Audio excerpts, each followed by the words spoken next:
Now that the chassis is together, we can work on the driveline and the hitch. This is the hitch point on my tractor. It's 3/16 steel. It's captured in a contraption that moves up and down with a all-thread rod. But you can see that I took a piece of 1/2-inch steel and bent it around so that when the hook comes into it, it centers on the center axis of the tractor. You want to make sure that's nice and round. I noticed on the underside of the hitch, the hook from the sled was making marks, so I relieved that and I gave it a place to center on. So pay attention to the shape of the hook on the sled. This is the belt adjuster. I welded a foot onto the bottom of it. As you can see, the bolt that moves it up and down wasn't catching flat on the vertical plate. Then I took and built a bolt for it that has a T-handle, and it's just captured by a spring so it doesn't fall out. See a better picture there of the whole thing.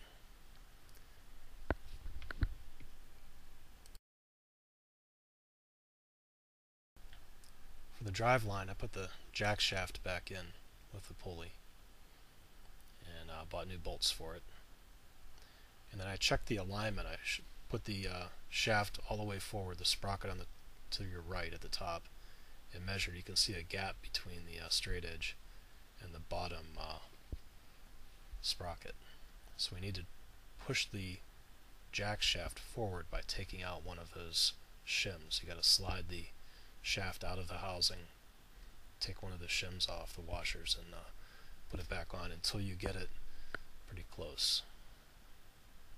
Remember that pivots up and down, but you want to keep the chain from having to have any friction on it. Same with the belts in the front.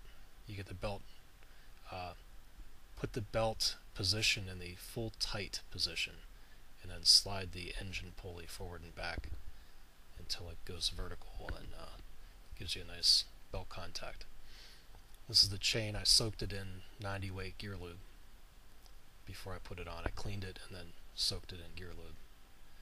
When you install the master link, make sure that the clip is facing in the direction, swimming like a fish, in the direction that your chain is going to go.